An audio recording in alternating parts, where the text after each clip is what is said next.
Bora, galera do Alto Sertão, do Pajeú e Brasil. Meu nome é Jado Evangelis, do coletivo Marginal de São José do Egito. E você está curtindo agora nosso primeiro Papo Marginal, o projeto que nós do coletivo Marginal daqui de São José estamos inaugurando agora com um projeto piloto para ocuparmos mais um espaço de divulgação, né, e disseminação da arte local, da arte marginal de São José do Egito. Então, nesse bloco aqui, a gente vai bater um papo bem bacana com o Caio, que a gente está recebendo aqui hoje, para a gente falar um pouco sobre cinema, sobre teatro, sobre arte, sobre atuação, desde São José do Egito até a profissionalização da prática. Obrigado por vir, Caio. E aí, galera, bom estar aqui. E aí, Caio, olha só, a gente tá bem feliz de estar te recebendo aqui em São José do Egito e aceitar o convite do Coletivo Marginal. Inclusive, aproveitar que a gente está aqui e agradecer também à TV Pajeú, né, que cedeu esse espaço aqui para a gente realizar essa atividade, já que desde que o Coletivo Marginal entrou nessa fase de pandemia, né, Caio, a gente teve que adaptar a forma como a gente chegava até o público. E o coletivo da gente sempre jurou esse compromisso de promover o artista local, o artista marginalizado de alguma forma. E se adaptar às redes sociais e a forma de ampliar isso de uma forma segura na internet, né, é uma prioridade hoje. Aí o Papo Marginal tem esse de promover esse espaço para a gente conversar sobre as diversas formas de fazer arte aqui em São José do Egito. E Caio, me diz, o que é que tu faz? Que tipo de artista tu és? Fala pra galera. Galera, primeiro que massa, né, que eu tô aqui. É sempre bom voltar pra terrinha, ainda mais com voltar com amigos, assim. Então é sempre bacana fazer isso. E eu me considero um artista múltiplo, sabe? Eu gosto de chamar de performer, porque dentro das performances, né, mais ligado às artes cênicas, assim, você pode transitar por vários gêneros. Mas eu com certeza sou das cênicas. Mas tu já fez outras coisas? Já sim. Eu sou de São José do Egito, né? Então sempre houve uma referência assim da poesia, da escrita, do cordel. Então desde pequeno eu fui ligado à escrita, até porque minha mãe também escrevia. Então a escrita, né, para todo mundo que é egipciense, é algo comum. Uhum.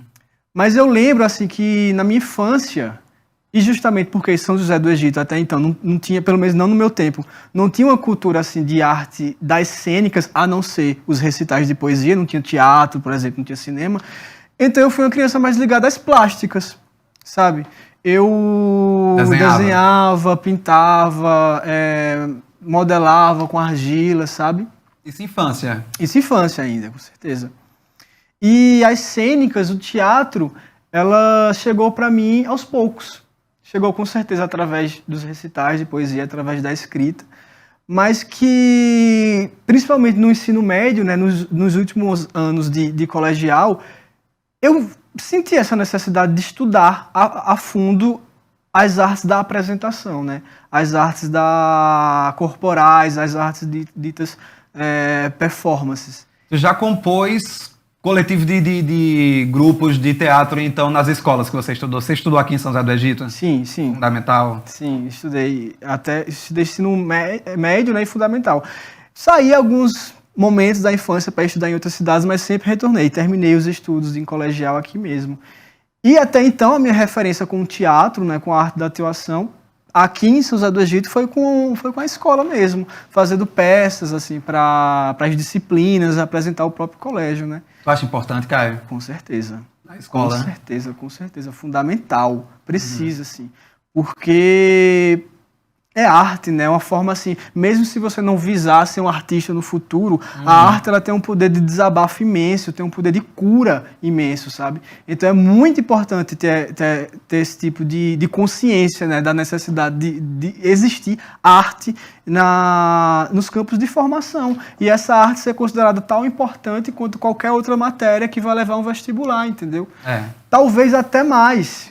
Por que eu estou dizendo isso? Porque a arte prepara o ser humano. Ela não prepara só você para você passar em uma prova, que, claro, é super fundamental. Mas antes de você ter uma profissão, você é humano. Então, eu acho que a arte, ela vem para isso, para humanizar a gente. Usar a educação para que o estudante possa sentir a arte de diversas formas, né? Caio, eu, enquanto educador daqui de São José do Egito também, eu já ministrei a matéria de poesia popular, que está no quadro curricular daqui de São José do Egito, né? E uma das coisas que eu sempre observei aqui é porque São José do Egito tem essa tradição mística da poesia, né, que traz essa herança da poesia de repente, dos pés de paredes, das declamações. A cultura do cordel vem também ficando cada vez mais forte em São José do Egito através dos anos 90 para cá. Então teve um foco muito em produzir e desenvolver música, né? Para quem lembra do FEMP, e pra gente que é do Coletivo Marginal também, que a gente sempre produziu música alternativa aqui em São José do Egito. ECA, Feru e outros festivais. Aí sempre teve esse foco, esse impulso na música e na literatura e no fazer poético. Né? Não que o teatro não seja um fazer poético, eu imagino que a atuação seja um fazer poético. Mas, tendo tanto o espaço predominante da área de literatura e de música, aí o cenário da atuação deve ficar com uma certa carência, eu imagino. Pelo menos na época que você estudava, né? Era um cenário carente. Com certeza, era um cenário carente. Depois eu vi histórias, né, dos meus professores que, em umas gerações atrás, São José do Egito chegou a ter um grupo de teatro ativo que estudava peças e até apresentava. Neném Patriota, né? Com Neném Patriota, até acho que o Fábio também estava. Arlindo Lopes. Mas eu não cheguei nessa geração, né? A minha geração não teve um estudo na cidade de teatro. Então, sim, carecia de um direcionamento assim mais técnico, né? Então, por isso, essa minha necessidade de sair de São José do Egito. E, para mim, né, eu estava acabando de terminar o ensino médio, onde todos os jovens estão pensando em vestibular, pensando em fazer Enem. E, para mim, foi uma opção e uma possibilidade de estudar na capital teatro, as artes cênicas, né? Então, eu prestei Enem, né, passei para fazer teatro. E no mesmo ano que eu terminei o ensino médio, eu já fui para Recife estudar. E engraçado que quando eu cheguei em Recife para estudar teatro, né, eu nunca tinha entrado num teatro na minha vida. Né? Eu fui estudar um teatro. Um teatro, né? Clássico. A não ser que fosse um auditório, como a gente tem no Centro de Cultura. Exatamente, mas um teatro clássico, com cortina, com coxia, sabe? Deve essas ter coisas. Emocionante. Foi muito louco, né? Porque o cara sai do sertão para ir para a capital, fazer teatro sem não ter entrado, ter a vivência do teatro em si, né? Qual foi o primeiro teatro que tu conheceu, Caio? Foi o Teatro Arraial. Lembro até hoje. Tava numa aula lá, não sei qual era a aula, e eu soube que ia rolar uma leitura dramatizada nesse teatro. Aí eu disse, é agora. Bacana. E foi incrível, foi incrível. Massa. Aí, Caio, me diz outra coisa. Quando foi na minha época de estudo, eu me formei em letras em inglês em Campina Grande e eu estava conversando já com muitos amigos universitários que fazem outros cursos, pedagogia, filosofia, e muitas pessoas chegam a uma fase de desilusão. Na tua época de graduação, enquanto para se tornar um ator, tu chegou a ter uma fase de desilusão, pegou e disse, caramba, será que eu vou mesmo tocar para frente isso aqui? E aí? Com certeza. Foi? Tenho desilusões até hoje. Eu acho que é algo assim... Trabalhar com as artes é uma coisa muito especial, uma opinião minha, assim, porque a arte, ela tem um poder de, ao mesmo tempo, estar dentro de uma estrutura completamente comercial, ela também tem um tipo de... que você pode levar, né? De crítica muito forte, que quebra completamente o sistema e o sistema regente mesmo, né? Então, sempre... as artes foram marginalizadas e sempre as pessoas que trabalhavam com arte, né, tinham uma dificuldade de sobreviver financeiramente com aquilo, né, porque, e principalmente no sertão, no Nordeste, né, no lugar que se consome muito pouco de uma forma assim, capital, né, porque a gente sabe que aqui tem grandes artistas, aqui tem pessoas incríveis que produzem muito, mas em termos assim, comercial, de comércio, ainda é muito difícil você sobreviver. Então, eu passei por muitos nãos, por muitas desaprovações, isso assim. E é engraçado, porque os meus mestres, né, as pessoas que me prepararam, os meus professores, eles foram responsáveis ao ponto de me preparar para os nãos também, sabe? Porque, principalmente dentro dessa... Devia ser grade curricular, inclusive. Quase isso. Trabalhar o ego, né? Porque, principalmente nas artes da cena, né, da apresentação, onde você coloca seu rosto lá à prova, é muito ego envolvido, né? É muito você se mostrar daquela forma. Então, O glamour artístico. O glamour artístico, o glamour, né, ilusório que as pessoas veem. Mas esse glamour, na maioria das vezes, sei lá, 30% do trabalho, entendeu? Mas além de TV, tu trabalha com vídeo, tu trabalha com filmes incríveis que eu mesmo já assisti. Né? Tu pode falar dos filmes que tu já teus trampos tem aí? Sim, claro. O primeiro filme que eu fiz, o primeiro longa-metragem que eu fiz, se chama A Noite Amarela, do Ramon Porto Mota. É de uma produtora da Paraíba chamada Vermelho Profundo. E foi muito bacana, porque assim, eu tava como eu falei agora, eu tava no Sudeste, né, nessa bateria de testes e de aprovações, e acabou que o primeiro trabalho assim mais longo que eu fiz foi pro Nordeste. Então eu já lá no Sudeste tive que voltar pra cá pra gravar um filme. Aonde foi? Foi no litoral de João Pessoa, entre umas praias que tem lá, o Condé, e agora eu não lembro as outras praias, mas foi no litoral da Paraíba, e foi uma experiência incrível, assim. E a história de A Noite Amarela? A história da Noite Amarela é o seguinte, é um filme de horror, né? A produtora Vermelho Profundo é uma produtora que estuda esse gênero, estuda o horror, e A Noite Amarela conta a história de 7 jovens, é um filme em jovens, né? Então eles estão terminando o ensino médio, e como todo slasher, bom slasher, eles vão sair das suas casas, né, do seu cotidiano, para ir festejar o fim do ensino médio, né? E nessa casa onde eles vão comemorar acontece o que o Ramon chama de A Noite Amarela, né? Eu não vou dar spoiler, mas os jovens se perdem em meio à escuridão, em meio aos pensamentos transitórios de adolescência para a fase adulta, sabe? É um filme bem bacana. Tem um quê existencial? Tem um quê existencial. Ele estreou em Rotterdam, no Festival Internacional Holandês, né? E foi bem bacana, assim, a estreia. E a gente pode ver, como é que a gente faz para assistir A Noite Amarela? A gente acessa como? Então, A Noite Amarela, ela percorreu aí, ano passado, em festivais de cinema, né? Ela entrou em streamer também, na Darkflix.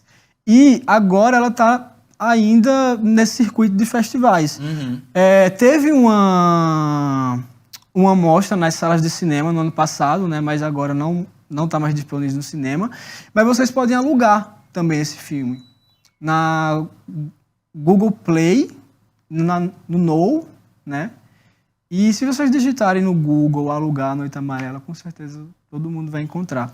E esse filme foi muito bacana assim para mim, porque ele me puxou para os outros, sabe? Um trabalho, né, essa área é muito assim, de se conhecer também, né? E conhecer as pessoas e fazer parcerias, assim.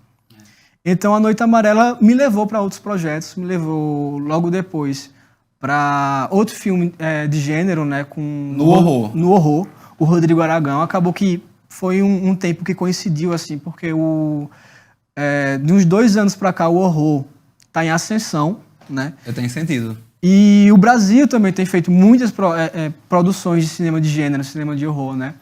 E engraçado, porque eu sempre fui apaixonado por cinema de horror, mas também não foi uma coisa que eu busquei. Aconteceu e eu abracei, assim, porque eu amo. E sobre esse teu segundo trabalho, como se chama? Se chama O Cemitério das Almas Perdidas, que é um filme do Rodrigo Aragão, que ele estreou no final do ano passado também, no Fantaspoa, em São Paulo, e agora está circulou, já foi para Bolívia, foi para o Peru, Portugal, sabe, vai passar no Uruguai agora, inclusive agora, nesse momento, tá na Mostra de Tiradentes, né, online até o dia 30.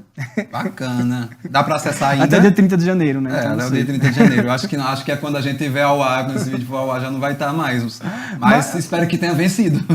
Mas ele vai rodar muito ainda. Ele bom. Acabou de ser lançado, então vai ter uma vida aí em festivais antes de entrar em cinema de shopping.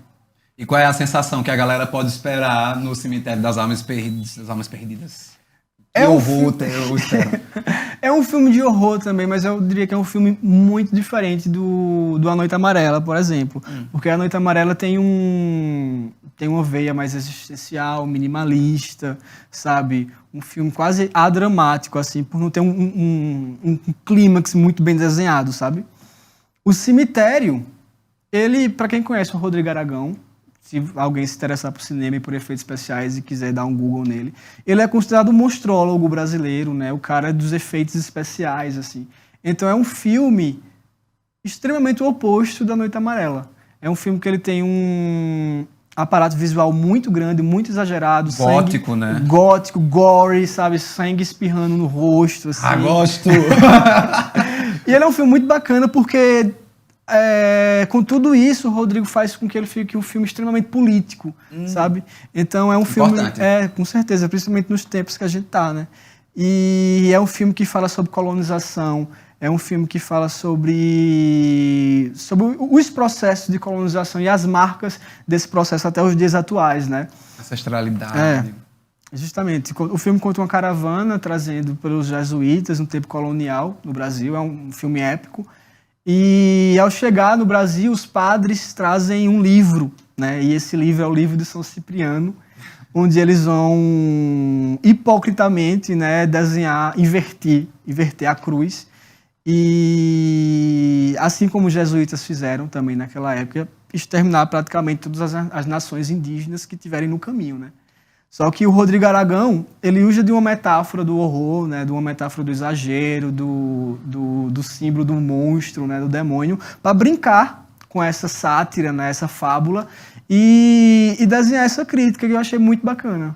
Eu acho que é um filme assim bem diferente do que fazem aqui no Brasil. Eu acho que é um filme muito mais do efeito do que do roteiro, sabe?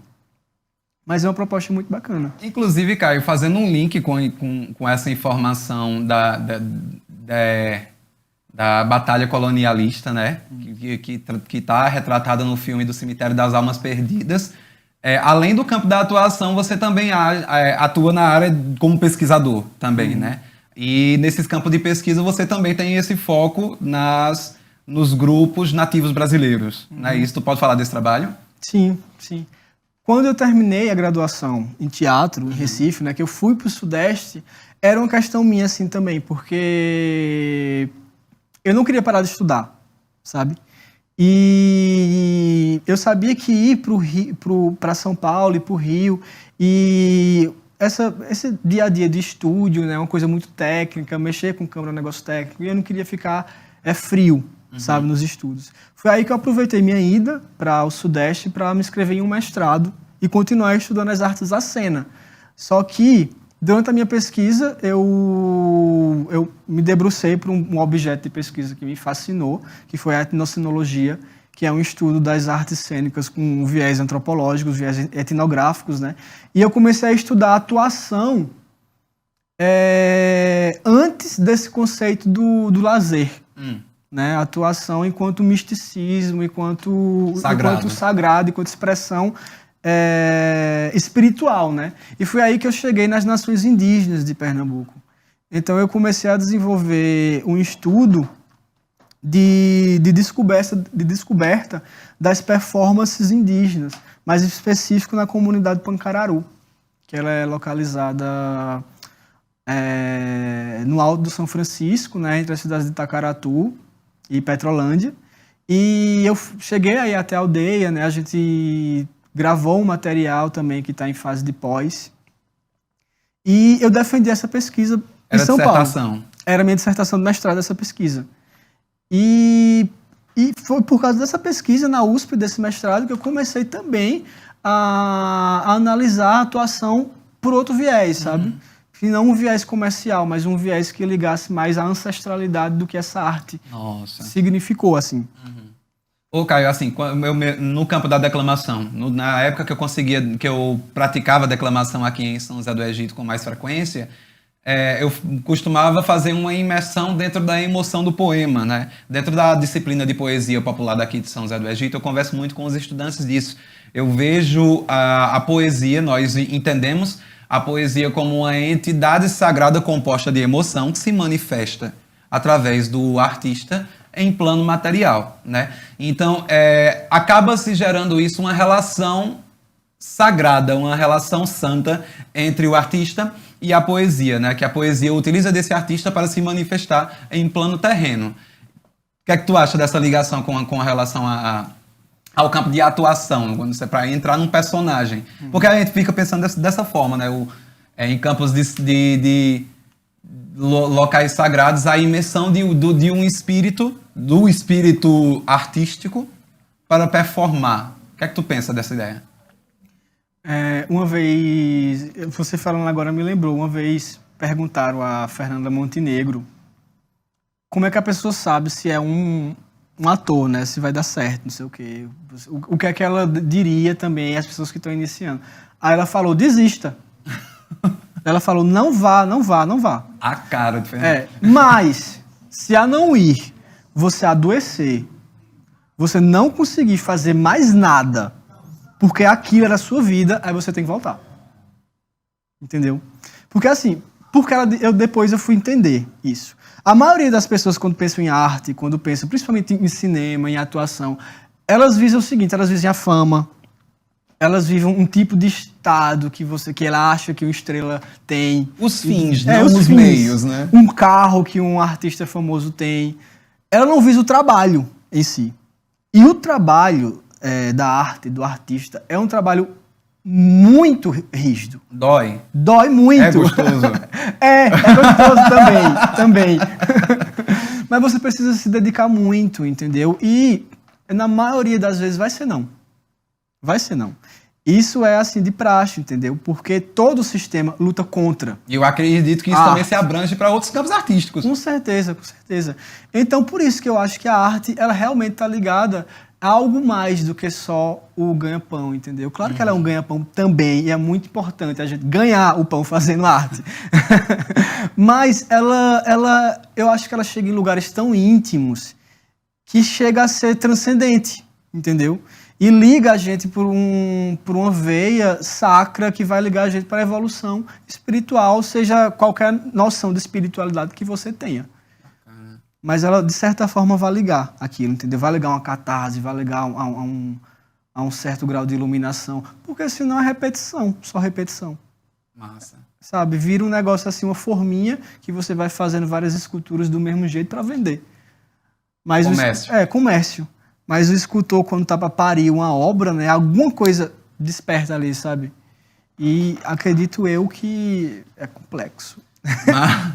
Ok, deixa eu te perguntar outra coisa. Eu ouvi dizer que tem um projeto seu, tem projeto surgindo por aí no futuro de Caio Macedo em direção de Caio Macedo, né?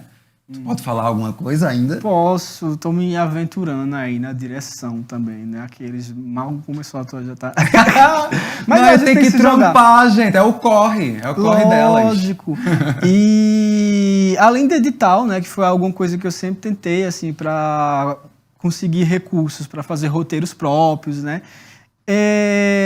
O Sudeste me fez abrir os olhos para outros tipos de captação de recursos, sabe? Uhum. E isso me fez abrir gavetas de projetos antigos e jogar na praça, assim mesmo, tentando vender esses projetos em rodada de negócios, né, com investimento privado. Então está sendo, sim, gerado alguns filmes aí que surpresa, a ideia vão ter minha direção. Ainda é porque eu não sei o que vai acontecer, né? Uhum. Aí eu prefiro mas vamos aguardar. Vamos aguardar, mas está rolando sim. Já há um tempo, inclusive, está rolando essa geração, né? Essa incubadora aí de projetos, vamos ver. Hoje a gente está recebendo, né, nosso querido amigo, né, e grandíssimo artista Caio Macedo, está falando aqui com a gente sobre a carreira dele, sobre o trabalho dele, sobre os corres deles e os trampos dele no campo da atuação, no campo da dramatização, né, do fazer esse cinema, do fazer esse TV, do fazer esse...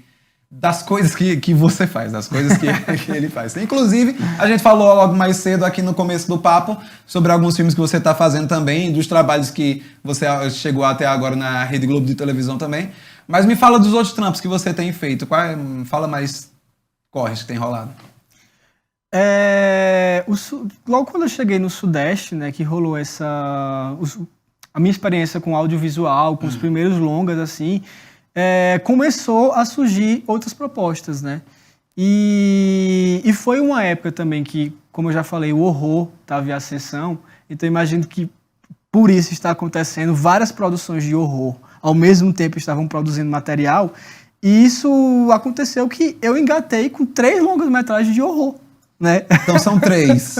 3. O Noite Amarela, que a gente falou, e o Cemitério das Almas Perdidas, e o School, que é uma produção dos meninos de São Paulo também, do Keppel e do Armando, que foi um projeto muito bacana também, e bem parecido com o Cemitério das Almas Perdidas, porque vai bem nessa linha do gore, do exagero, sabe? E de época também. É um filme, tem a época, mas também tem os dias atuais, é um filme meio atemporal, sabe? E além do cinema, e até mesmo antes de rolar essa questão da Globo, eu tive experiência com a TV fechada, com a Discovery Brasil. Foi? A gente gravou uma série chamada Crimes.com. Eu fiz um dos episódios, é uma série que ela mistura ficção e documentação, assim, uma série sobre crimes. Dramatização policial, assim. Exatamente. É uma série policial sobre investigação de cybercrimes. Então, quem você interpretava? Eu interpretei o Otávio, que é um hacker, né? E foi uma história verídica, inclusive. Ele hackeava contas de banco, assim, ficou milionário aqui no Brasil um tempo fazendo isso. Aí eu interpreto esse Otávio. Claro que o nome foi mudado, a história foi mudada um pouquinho para não denunciar as pessoas, assim. Mas foi um projeto muito bacana também. Foi minha primeira experiência com TV, sabe? Com ritmo de TV, que era diferente ainda do cinema independente, né? Porque o cinema independente, as pessoas fazem por edital, então tem muito amor envolvido, tem muita... A maioria dos projetos também, por ser de edital, não tem um incentivo financeiro muito alto, né? Entendo. Então a maioria desses filmes são filmes marginais também, são filmes que percorrem editais e raramente entram em salas de cinema, né? Esses que eu fiz, eles foram desagraciados por entrar também em sala de cinema, sabe? Mas a maioria, assim, Quais entraram? Os três entraram. Os três entraram na sala de cinema, Eles conseguiram fazer isso. Festivais, né? Circulou os festivais e depois entrou na sala de cinema. Mas ainda é algo muito difícil. A maioria dos filmes rodados no Brasil não vão para a sala de cinema. Isso é algo, assim, a mais, entendeu? Para você programar isso, você já tem... Geralmente as pessoas também colocam já outro edital de só divulgação e circulação de filmes, sabe? Só para você ter uma grana só para circular o filme, depois que o filme já estiver feito. Então, assim, a coisa, que como acontece aqui no Brasil, ainda é muito precária. Existe um cinema muito forte, e principalmente um cinema muito forte nordestino, porque as pessoas aqui são muito boas. É muito bom dizer isso, entendeu? Porque as pessoas aqui querem fazer. Mas ainda é muito difícil. Bota nordestino para interpretar o nordestino, por favor. Com certeza.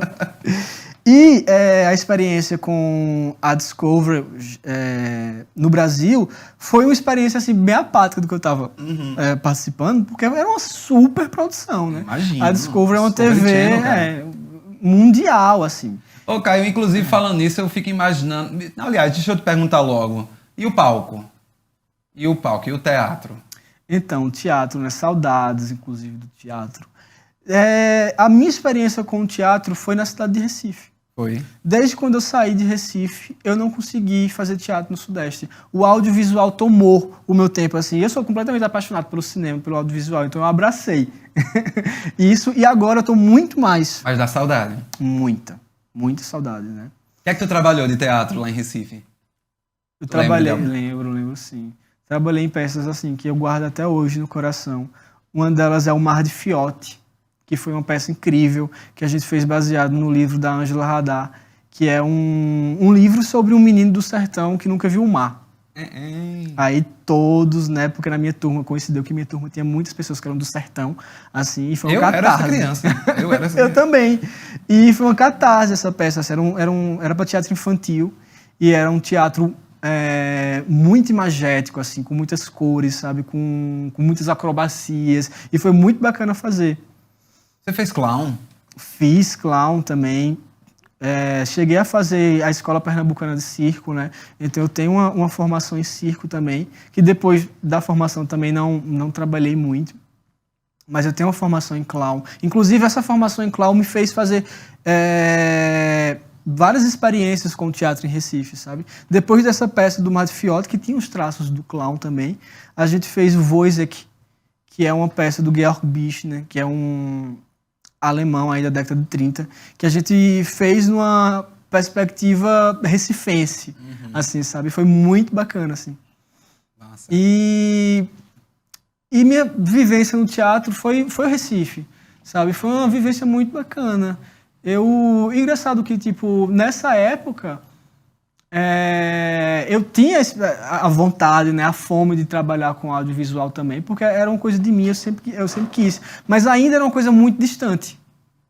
Porque por mais do cinema recifense, né, tá super em alta, Cannes, Bacurau tá aí para dizer isso, ainda é algo muito pouco. E ainda existe grupos de panelas que dominam os editais, né? Então, é sempre difícil iniciar, sabe? Mas é isso, eu acho que uma vez que você quer Mas isso... se rolar teatro agora, se a galera chamar teatro, você tá afim. Com certeza. Bora chamar Caio, com certeza. gente. Vamos fazer junto. Inclusive, saudade, quero muito fazer alguma coisa aqui em São José também. Olha, aqui em São José do Egito tá vindo coisas novas, Caio, porque aqui em São José do Egito mesmo a gente tá em breve com um projeto que tá saindo daí do nosso amigo e membro do Coletivo Marginal, Alberto Júnior, né? Alberto tá com um projeto também aprovado aí, parece que pela Lei Aldir Blanc, não tenho certeza. Se o Alberto tivesse aqui, ele me explicava melhor. Mas é um projeto justamente sobre um festival de cinema em São José do Egito. Tem um projetinho do coletivo, do Dia da Alberto Júnior, que o coletivo vai estar junto dele, para promover, que vai ser um festival de cinema em breve daqui. Então, tá nascendo, tá frutificando, né, essa vibe de atuação aqui em São José do Egito. Isso é lindo. Total, importante, né? Importante as pessoas também criarem, assim. Porque... Desde a escola. Com certeza, quando a vontade tá lá, né? Quando a fome tá lá, todos esses problemas são superáveis, sabe? Então, como eu estava falando, é muito difícil começar. E como Fernanda Montenegro falou também, né? Se você não conseguir não fazer, é isso, velho. Se você não fizer, você vai morrer, você vai, sei lá, condensar uma doença interna, entendeu? Outra coisa, eu imagino assim que para desmistificar muito o glamour da atuação, eu acredito que deve ser uma coisa assim bem louca e diferente. O fazer esse TV, o fazer esse cinema, o fazer esse audiovisual, o fazer esse teatro, né? Te pergunto isso já para explicar a galera mais jovem tá aí querendo justamente mergulhar nesse campo artístico, né? Aí eu imagino que deve ser bem desafiador e diferente trabalhar nesses três campos, né? Conta pra gente. Com certeza. E eu que tive uma formação em teatro, né? Eu fiz uma universidade de teatro e tinha uma formação de circo também. Fazer cinema era uma coisa completamente diferente, porque a linguagem cênica de atuação é diferente. Normativamente diferente, porque é claro que pode ter uma proposta no cinema, por exemplo, que eu queira fazer uma pira mais expressionista e a atuação muda e fica mais exagerada. Pode também. Mas a princípio e o natural é que as atuações sejam diferentes. O cinema é muito mais interno, é muito mais psicologizado do que o teatro. O teatro você tem até uma brincadeira, né, que os atores fazem, que o teatro você pode fingir. No cinema você não pode fingir. Porque a câmera está aqui. Cada expressãozinha captada. Então a câmera tem um poder de quase ler mentes. Se você, por um milésimo de segundo, fazer assim com o olho para tentar lembrar alguma coisa, a câmera vai pegar. Então no cinema você tem que sentir de verdade. Você tem que chorar de verdade. Você tem que rir de verdade. Porque se você fingir que você está fazendo isso, as pessoas vão ver que você está fingindo. E no teatro não, no teatro rola fazer Até isso. pra projeção de voz, né, Caio? O teatro rola fazer isso. O teatro, inclusive, é muito bom que você faça isso. Aquele ator que fica falando baixinho não é bom no teatro, agora é ótimo no cinema.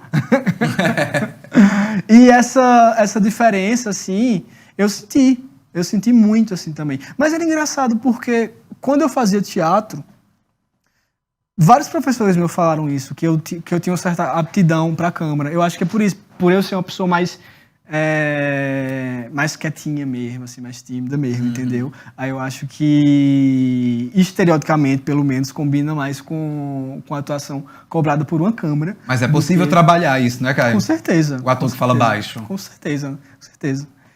E para desmistificar muita coisa também, né, que o teatro tem, porque as pessoas imaginam que o ator, ele vai ser aquela pessoa sempre animada, sempre pra cima, que vai estar fazendo palhaçadas no bom sentido, para meus amigos palhaços, tá?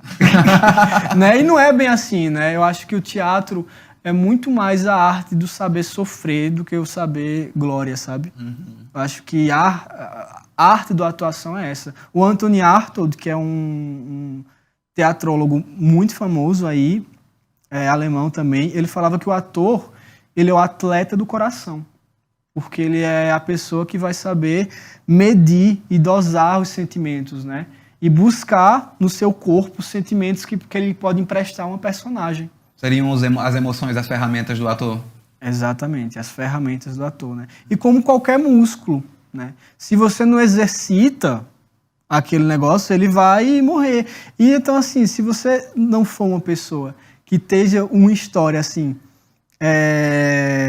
minimamente que você teve coisas que lhe feriu, que você teve coisas abertas ali, entendeu? Isso é ótimo pro treinamento do ator, sabe? Porque você pode utilizar uma memória da emoção, né? Exatamente. Para trazê-la.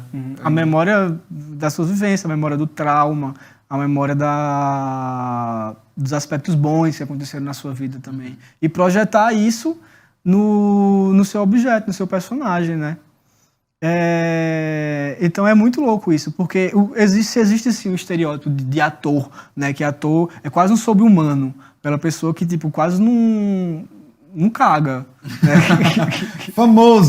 Famoso, que tipo é só glamour e rico e tem várias coisas, mas a realidade é que isso é muito diferente. Esse tipo de coisa aí é celebridade. Celebridade nem sempre é ator, né? A arte da atuação é outra coisa. É uma coisa completamente interna e eu acho que das artes, a atuação, é a minha opinião, e claro que todas as artes são super... Suspeitíssimas, né, para falar. Mas assim, a arte da atuação, eu acho uma arte muito difícil de se chegar na catarse, assim, porque dói. Então, tipo, geralmente você vai considerar uma grande atuação, uma grande performance. Masoquista. Quando o ator tá se rasgando na frente da câmera, quando o ator tá sofrendo muito, quando você sabe. E é louco, né, isso. Porque inverte, a glória inverte aí, porque é como as pessoas querem ver você fudido, na verdade. E por uma certa forma... Tá um pouco longe da capa de revista. Bem longe da capa de revista, né? E esse se rasgar também do ator, esse chorar, é uma cura. Já rolou teatro de rua, Caio? Teatro, com certeza. Rolou muito teatro de rua comigo. E em Recife é um lugar que existe uma cultura popular de teatro muito forte, né? Então, tipo, das cidades que eu poderia ter estudado teatro, eu acho que Recife foi uma das melhores escolhas, assim, que eu acho. Porque a cidade de Recife é efervescente. Sim. Então, tinha muita referência, assim, de mamulengo, de clown de rua, sabe? Então, assim, não só a faculdade, mas morar em Recife proporcionou um negócio, assim, incrível. Recife é uma subcategoria cultural pernambucana exclusiva. Com certeza. Toda uma mitologia cercana. E aí a gente volta para esse papo que a gente estava falando, porque existe sim a grande produção cultural e grande produção de teatro em Recife, mas, a paralela a isso, há um sucateamento imenso. Do interior? Também, dos teatros, dos profissionais, sabe? Dos servidores, dos técnicos públicos que estão há muito tempo sem receber. Então é muito louco isso, né? Como a arte ela também está ligada com a necessidade de existir de ser humano. Porque apesar de tudo isso, de todas essas coisas que a gente sabe que acontecem, as pessoas não param de fazer. Né? E não param de colocar a sua dor lá. A gente sente bastante carência de abertura de editais e de promoção de teatro e artes cênicas aqui dentro do interior em comparação à Zona da Mata, aqui as grandes metrópoles, né? Para aqui para dentro é bem mais raro. Tanto que, como você no começo do papo mesmo falou, para eu conseguir tocar para frente, eu me vi na necessidade de... Total, com certeza. Ô, Caio, tá maravilhoso, mas deixa eu te perguntar uma coisa. Se a galera quiser te achar na internet, faz como? Então, agora me acha nas redes sociais, né? Só procurar Caio Macedo, que vocês vão encontrar. O meu @ no Instagram é Caio_Richard_Macedo. E só mandar um direct, só mandar uma mensagem lá. E a gente se fala. Troca tô aí uma pra ideia. aconselhar, tô aí pra se juntar, a gente fazer projetos, sabe? Estamos abertos aí, vamos criar, galera. Exato, e pronto. Para entrar em contato para trabalho profissional é esse meio também? Pode Através mandar dessas direto redes sociais. pelo Instagram, ou então entrar diretamente com a minha agência, né? Em São Paulo, que é a BAA. Tem no Instagram também, é BAA. Né? A agência de atores, que vocês vão encontrar a Bel, que é a minha agente. E tamo junto. É isso. Ô, Caio, olha só, o Coletivo Marginal não poderia estar mais feliz e orgulhoso desses teus trampos que tu tem feito, dessa ralação que tu vem aí. Então, saber que galera chegada da gente, da mesma geração, né? E a gente que tá trabalhando com produção cultural, com o Coletivo Marginal, já entrando no seu 3º ano, né, de ação aqui em São José do Egito, e a gente com esse novo projeto agora do Papo Marginal aqui, né? Não poderia estar mais agradecido do que estamos, né? Então valeu mesmo ter aceitado. Né? Nossa, valeu mesmo, assim, galera, porque essas iniciativas são completamente importantes, né? E eu conheço a galera que está trabalhando aqui também há um tempão, e é muito bacana ver isso, sabe? Que todo mundo está construindo uma coisa e essas coisas que estão sendo construídas também individuais se encontram e viram coisas em plurais. Nem que seja sabe? nos corre. Nem que seja nos corres. Mas É isso mesmo. Eu acho que isso é importante, sabe? Ou agradecido. A gente agradece bastante. É isso, galera. Olha só. Da próxima vez a gente vai voltar aqui com mais atrações. Se Deus quiser, a gente vai seguir pra frente. Se a deusa quiser, se a mãe quiser, a gente vai voltar com o Papo Marginal, com outros artistas também, pra gente continuar promovendo a arte daqui do Alto Sertão do Pajé, o arte marginal, a arte que é nossa. E vamos que vamos. É nóis. Valeu, galera!